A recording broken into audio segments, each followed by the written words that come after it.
Hello! Good morning mga ka-warriors! Good morning, good morning! Ang sarap gumising sa morning pa rin talaga. Iba yung pahinga sa gabi. Kahit 4 days a week ako na pang night, sanay na sanay pa rin yung katawan ko na matulog ng panggabi. Kasi nga, iba ang pahinga sa gabi, di ba? Iba yung paligid mo tahimik, tapos walang sinag ng liwanag, unlike sa araw. Maraming ingay, tapos makikita mo rin na may sinag ng liwanag. So parang hirap i-adapt ng katawan yung pahinga sa araw. Pero syempre, pang gabi yung work mo, pipilitin mo na magpahinga sa araw.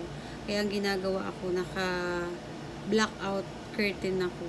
Ina-adapt ko as much as possible yung parang gabi para makapagpahinga ako na maayos. Tapos ino-orient ko rin, kinakausap ko rin yung family ko na hanggat maaari wag maingay kasi nga ang pahinga namin ng kapatid ko ay araw. Tapos sobrang sensitive talaga ng pandinig ko sa ingay. At saka konting ingay lang, alam mo yung babaw ng tulog, nagigising agad ako, tapos ayun, ang hirap ng makabalik sa tulog. Talaga, last week, parang mahigit 1 linggo na akong gano'n, na hirap akong matulog sa araw. Tapos, inaatake ako ng acid ko. Ang pa naman, panggabi, pansin ko prone siya sa hyperacidity. Tapos, naalala ko nung may sakit ako, nagpapagamot ako. Grabe yung hyperacidity ko, grabe yung atake niya. Hindi ko nga alam kung hyperacidity pa ba yun, or GERD. Ewan ko, para parehas lang naman sila. Tapos lately, naramdaman ko na naman siya, inaatake na naman ako. Last week, parang ilang weeks din, parang almost 1 month na wala pa namang 1 month, pero ilang weeks na rin yung na-experience ko na naman na umaatake yung acid ko, umaakit siya sa lalamunan. Siguro dahil medyo dumaan din ako sa mga days na may mga isipin, hindi rin naman maiiwasan, pero namamanage ko naman. Kaya lang, sobra lang talagang sensitive at grabe yung reaction ng katawan ko pagdating sa ganyan. Kasi nga may history na ako ng hyperacidity, yung acid reflux, ganyan. Na emergency na ako before nung nagpapagamot ako sa SLE ko, yung sa lupus ko, yung talagang time na kasagsagan ng sakit ko na yun. Emergency ako. Tapos ang laki din ng gastos ko. 1 night lang yun na-confine ako. Kasi din ako nun nag-panic attack. Tapos yun, sumabay din yung acid reflux ko na parang hirap na hirap akong huminga. Kaya ayun, na-emergency ako. Grabe yung gastos kapag na-hospital. Kahit saglit ka lang dun, para kang na-hold up. Kaya nung time na yun, ang ginawa ng mama ko, pinainom niya ako nung barley. Hindi ako nagpo-promote, pero tinetestify ko lang na grabe. Doon gumaling yung yung acid reflux ko. Yung pag-hyperacidity ko. Kasi nung mga time na yun, nasumusuka na ako. Tapos, na-damage na yung lalamunan ko. Yung vocal cords ko na damage na. Parang inabot din ako ng 1 taon na paus ako. Hindi ako makapagsalita ng maayos. May mga time pa nga na yung nawalan ako ng boses. Siguro dahil na rin sa complications ng sakit ko noon. Tapos, ayun nga, mas nagpatindi pa nung umaatake yung yung acid reflux ko. Kasi yung acid, pagka na siya, matindi na talaga, umaakyat siya dito sa lalamunan, and sobrang damaging nun sa sa vocal cords natin. Umaakyat siya dito sa lalamunan, yung kinain mo, Pero ano na siya, may acid na siya, kasama ng acid at sobrang ano, tindi nung ano nun, nung lasa nun. As in talagang ayaw mong ma-experience, ayaw mong ma-feel yung acid. Acid na siya. Kaya ano, nagkaroon ako ng ano nun nodules sa lalamunan. Pero after a year, bumalik naman siya sa normal. Tsaka hindi ko na lang din inisip, parang ano na lang din, nagpagaling na lang ako. Kasi kung isip-isipin ko pa siya ng todo, additional pa yun sa stress ko. And then yun nga, lately, in short, gumaling ako nung mga time na yun. Hindi mga antacid ang nagpagaling sa akin. Kasi yun lang naman ang bibigyan ng doktor eh. At saka yung ano, tablet na maliit lang siya pero effective naman for a while. Pero ayun, nag-ano rin ako, nag-diet din ako sa mga bawal. So talagang iwas-iwas sa bawal. Ang ano naman doon is parang ikaw naman na makaka-observe kung ano yung nagtitrigger sa acid mo. So ang trigger ko noon ay mga oily foods, butter, ganyan. Yung mga ano, junk food. Though hindi naman ako mahilig pero ano, siniro ko talaga yung junk foods ko noon.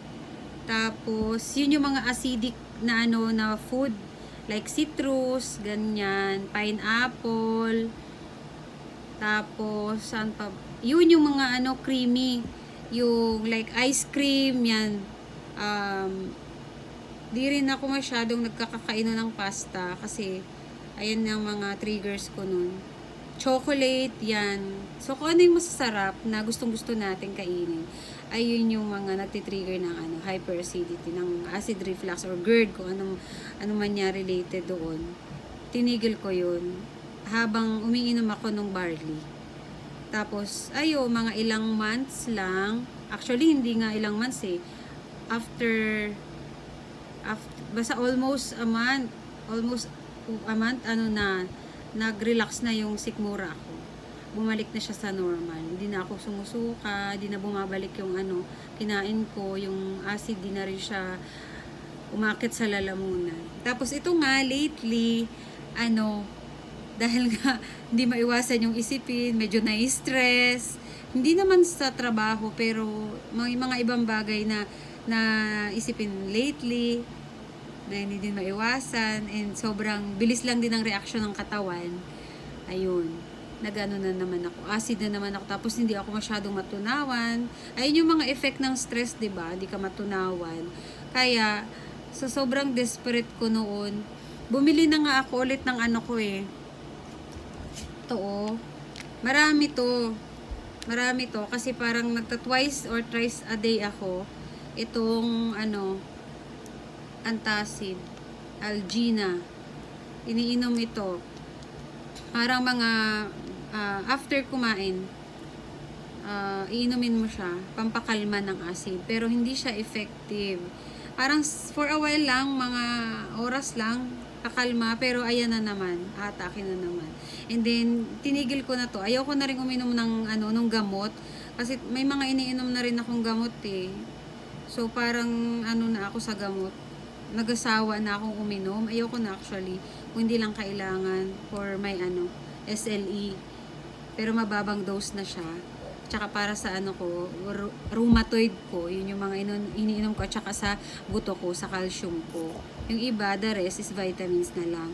Tapos yun nga, sa sobrang desperate ko nung nakaraan, ayaw ko na siyang ma-feel yung acid sa lalamunan ko. Nakita ko yung mama ko, may naiwan dito na na barley. Pero capsule siya. Yun ang ininom ko, binanatan ko. So nakita ko meron pa siyang 11 capsules. Sa sobrang desperate ko na kumalma na yung acid ko sa tiyan. Ayan. Wala na siyang laman. Ininom ko 6 na capsule nung unang inom ko. Tapos pangalawa 5 capsule. Naubos ko na. Tapos hindi na ako nakatiis. Ko na. Sinabi ko na sa mama ko mag-order ulit ako nung barley powder, yung juice. Kaya yan, in-order ko naman yung ganito. Dito pa lang, nung uminom ako, parang 2 days lang, kumalma na siya. Kaya talagang, ano na naman, na-push na naman ako na bumili ulit at nag-decide na inom ulit ako ng juice. Ayan. So, 30 minutes before meal ko siya iniinom. And then, after, or pwede rin naman na after 2 hours ng meal mo, inumin mo siya. Pero I prefer na 30 minutes before meal para empty talaga yung tiyan bago ako kumain. And then, mas malakas yung absorption kapag ganun. Mas magiging effective siya. Which is effective naman talaga. Ako, I prefer na yung juice. Kasi mas madali yung absorption kaysa dun sa capsule. Though yung capsule naman, ay pare-pares naman silang effective. Kaya, ayun, back to ulit ako. Ito. So, mga pan 3 days ko na to na iniinom ngayon. Mga twice or thrice a day akong umiinom nito. At hindi na ulit ako sumusuka ng maasim. Yung basta yung acid, hindi ko na ulit siya sinusuka yung kinakain ko. Hindi na ulit bumabalik. Tapos, yung kasing pakiramdam ng may hyperacidity na medyo malala na. Yung parang lagi may nakabukol dito. Yun yung nafe-feel ko na naman nung last week. Na parang laging may nakabukol dito. Na parang laging may weird na pakiramdam dito sa lalamunan mo. Pero ngayon, start nga nung ito, uminom ako nito. Tapos after nito, medyo natigil pa kasi nga, wala nang kasunod. Ito, ilang araw pa siya bago dumating. Pero, nawala na, yung nandito ko. Na parang bukol. Na, hindi naman siya literal na bukol na para bang, basta may something dito sa lalamunan na parang laging nakabara. Ganon. Ganon naman talaga ang may GERD. Ang may acid reflux, ganyan. Tapos, ayun, tuloy-tuloy ko na. Ito, hanggang sa kumalma na ulit siya. Pero syempre, wag mo siyang sasabayan ng mga pagkain na bawal habang nagaganito ka. Kumbaga pagka medyo okay na at parang kalmado na, siguro hinay-hinay na lang, ganun. Ayun, yung 3-in-1 coffee, wag na wag din tayong nun iinom. Di ko siya recommend kasi very unhealthy. Ang taas ng sugar, tapos ang lakas niya maka-acid. I prefer na kung gusto ko mag-coffee, yung black coffee. Tapos ang sugar niya, yung stevia, yung pampa-sweetener niya. Or kung wala naman kayong stevia, kung bawa, medyo budget lang tayo, brown sugar, okay na yun. Or yung muscovado. Mahal din natin yung muscovado. Tapos ito, bumili ako ng 3 boxes nito. Parang good for na rin to. Good for 1 month. Kasi 12 pieces lang ang laman nito eh. Tapos, ilan ba yung 12 pieces? Basta sa 30 plus yon. Tama ba? 30 plus. Kasi 12 plus 12, 24 plus 12. O, tama. Nasa 30 plus. So, mga siguro, almost 1 month ko itong magagamit. Kaya, ayun lang guys. Kung naghahanap kayo ng healthy stuff, healthy drink. Ayan. Ito, makare-recommend ko talaga kasi talagang napatunayan ko na to. O, diba? So, yun lang. Bye-bye. Ingat kayo palagi and keep healthy. Bye. God bless.